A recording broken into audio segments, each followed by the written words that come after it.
Китай нас кормит мелодрамами. Еще какими. Когда смотрела «Отомщенную любовь», я думала, боже, как классно, как круто. Потом вышло «Желание». Я смотрела, думаю, боже, супер. Это что-то с чем-то. Вышла к моему берегу. Я еще до сих пор прихожу в себя, вот честно. Она уже закончилась, да, там, неделю назад, а я еще под впечатлением хожу. Китайцы молодцы. Они настолько высоко подняли планку, что вот после вот этих вот 3 драм я жду, я в предвкушении очередного шедевра. Вот честное слово. А что же будет такое? Вот что они там сообразят, нахимичат, вот какого стекла набросают, что вот ждешь просто с нетерпением. Везде страной производства к моему берегу значится Китай. Но по сути это совместное производство Китая и Таиланда, потому что съемки проходили на территории 2 стран. И, кстати, вот эта драма экранизирована по роману «Четырехликий Будда».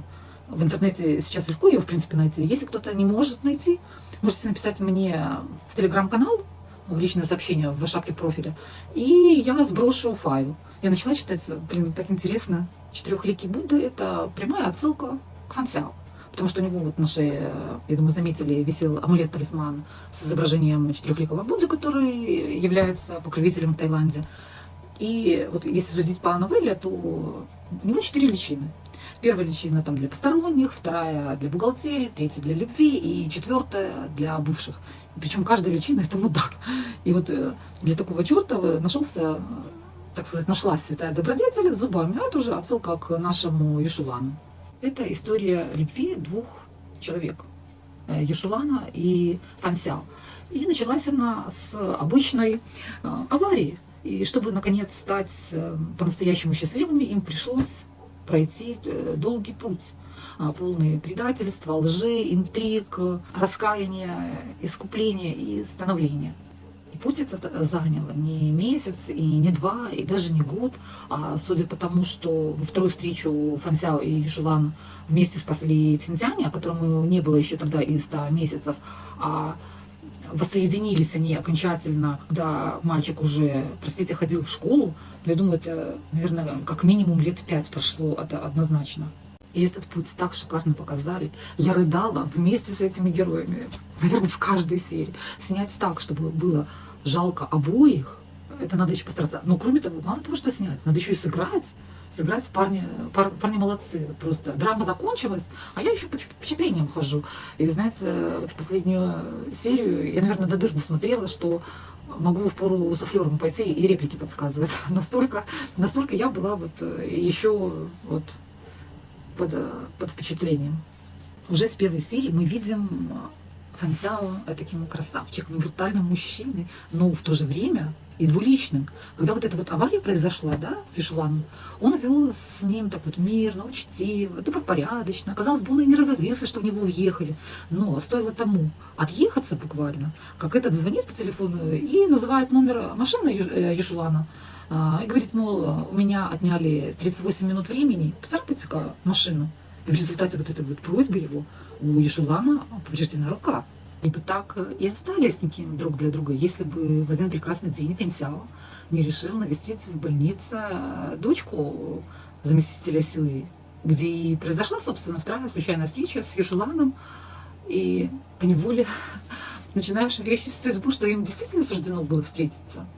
И только вот после этой вот встречи начались хождения по мукам Юшулана, так как Фан Сяо, видя, что тот человек добрый, светлый, искренний, решил доказать всем, в первую очередь самому себе, что Юшулан не такой белый, пушистый, не святой, что все это в нем напускное, показушное. Хотела вывести на чистую воду, чтобы тот показал свое истинное «я». Именно поэтому он соблазнил Людженя, он участвовал в розыгрыше в баре с этой наркотой или афродизиаком, или что-то там было в выпивке. Но чем больше он сближался с Юшуланом, тем больше понимал, что все его предположения ложны, и он действительно хороший человек, и он по-настоящему влюбился. Как и любой из нас, он не любит признаваться в своей неправоте, и поэтому в своей точке зрения он идет до конца, разбивая чувства любимого.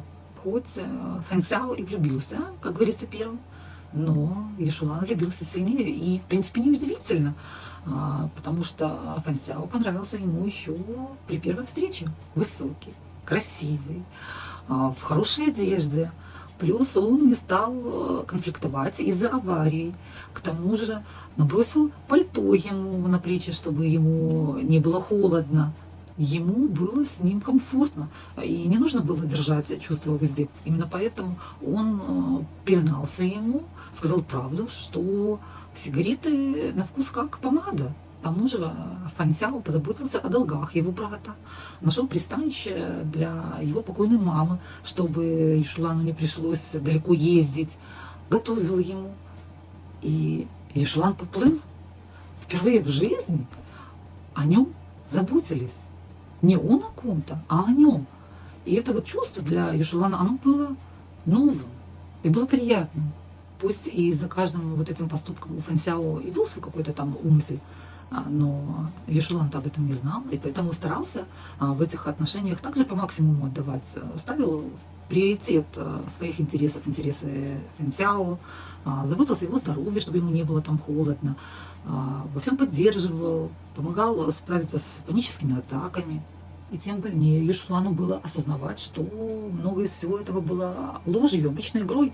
Хоть он и давал второй шанс Фэн Сяо на исправление, вот, доверился еще раз, но все было напрасно. И последней вот каплей, я бы сказала, для Юшулана была вот эта вот переписка, найденная в телефоне, где Фэн Сяо сказал, что жестко бросит его, Юшулана. Казалось бы, Фэн Сяо добился своего, добился этой победы, но радости и удовлетворения он не испытывал, а только боль. И когда он осознал, что он натворил, он попытался это исправить, но уже было поздно, и Юшулан только отдалялся от него. Поэтому он, в принципе, и прибегает к самому низкому и гнусному, это шантажу. Он надеется, что Юшулан со временем простит его, и все наладится, все будет как прежде, лишь бы он был рядом. И он воздействует на все окружение Юшулана, это на брата, на исследовательскую группу, на ту же Байтин, которая ему помогала. Поэтому Юшулан и помог достать противникам Фэн Сяо информацию, которая бы помогла уничтожить репутацию семьи. Но он долго не мог отправить ее там, в СМИ и в разные инстанции, потому что отправить ее означало отправить и Фэн Сяо в тюрьму. И вот тот момент, когда Фэн Сяо помог Юшулану сделать эта сцена разбила мне прямо сердце вообще. Юшулан хочет поговорить с Байтин, но та, к удивлению, бесследно исчезает. И он в этом вот исчезновении обвиняет Фэн Сяо, называет его там разными плохими словами. И тот, вот, к сожалению, он не оправдывается. Он не говорит, как есть все на самом деле, это становится известно Юшулану позже, а говорит, что та умерла. И вот Юшулан долго этого не мог понять, простить. Все-таки решающим фактором для того, чтобы Фэн Сяо принял для себя вот серьезное решение оставить Юшулана в покое, исчезнуть из его жизни, это вот стало избиение там, его знакомым или родственникам, кто там вот этот вот другом, который вместо Фэн Сяо избил Юшулана, так как кто-то говорит, мол, я приму месть за Фэн Сяо на себя. Чтобы любимый больше не страдал из-за него понапрасну, он уходит от него и уходит на долгие года 3. Вот когда нам показывают снова вот Юшулана и Фэн Сяо, то видно, что да, время прошло, но случайно встреча показывает, что ничто не забыто, чувства те же остались, но осталась боль, хотя вот и Юшулан пробует там начать и новые отношения, забыть его, но тем не менее, и за это время Фэн Сяо кардинально изменился. И причем изменился во многом, в поведении, он стал терпимее относиться к людям, особенно если взять вот этот вот момент с клиентом в ресторане. Он стал менее раздраженным, кроме того, он стал волонтером в приюте. Он изо всех сил старался быть вот лучше, хорошим, и это же сколько надо вот сил приложить, вот, чтобы стать на путь вот этот вот исправления и держаться действительно от Шулани подальше и наблюдать за ним только со стороны. Один тот момент в финальной сцене, когда тот сказал, что видел, как на Новый год Юшулан с Бавынем целовались. Я представляю, вот как ему было неприятно вот и больно наблюдать за своим любимым вот в этот момент со стороны. Вот, вообще не представляю. И вот последние 2 серии это были откровения, наверное, не только для Юшулана, но и для меня. Вот когда вся вот правда поднимается на поверхность, и Юшулан узнает, что, оказывается, Фэнсяо помог Бэйтин. Он с учителем хоть и обманули его, но в этом была забота Фэнсяо о его состоянии, чтобы тот вернулся к жизни, захотел жить и засиял как прежде. Кроме того, вот друг сообщает, что это опять же Фэнсяо попросил мать Тянь-Тяня позвонить ему, потому что был уверен, что любимому понравится ребенок, и он усыновит его, чтобы даже для себя не было одиноко, чтобы было о ком заботиться. И вот каждый раз, когда Юшулан узнавал вот эту вот новость, его лицо, это было непередаваемо. Это шок, это потрясение, это вот сигарета за сигаретой, это так накатывало на него, вот эта вот правда.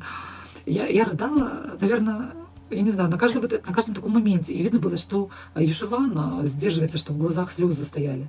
И только вот разговор с одноклассницей помог, наверное, Юшулану понять на самом деле свои чувства и что он испытывает к Фэнсяо, принять их в конце концов. Как я уже говорила, вот последние 15 минут последней серии я пересматривала, я не знаю сколько раз, вот настолько для меня актеры там классно сыграли, я под таким вот впечатлением вот хожу до сих пор, что просто не передать.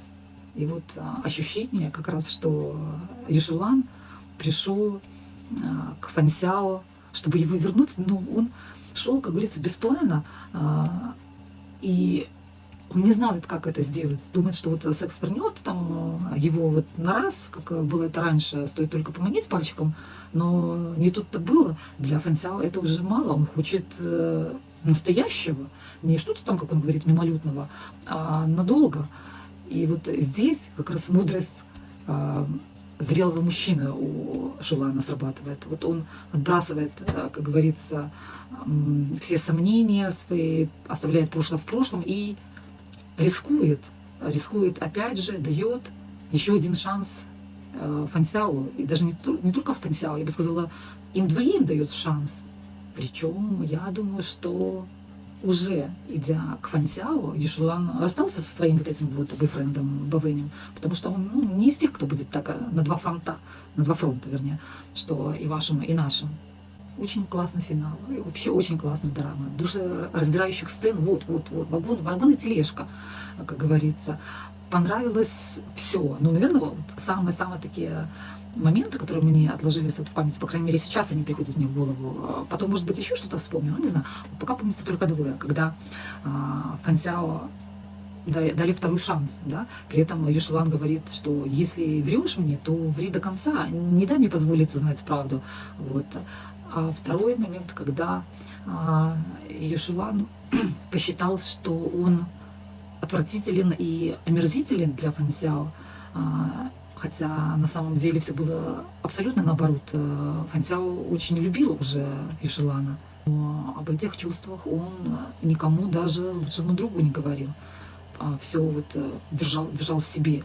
И вот прям на разрыв идет вот эти вот сцены такие вот эмоциональные. Вот китайцы дают стекло, вот жрите, вот пачками просто там, и жрешь, и нравится. Драме нравится все, вот все просто, начиная от актеров, Юньци, который вот сыграл Фэнсяо, и Хао, или иногда говорят Джао и Жани, вот сыгравшего Юшулана, до Оста. Ост я искала, наверное, дня 3. Я его нашла, я его скачала, и я сейчас вот вечером, иногда порой перед сном подслушиваю, вообще балдею.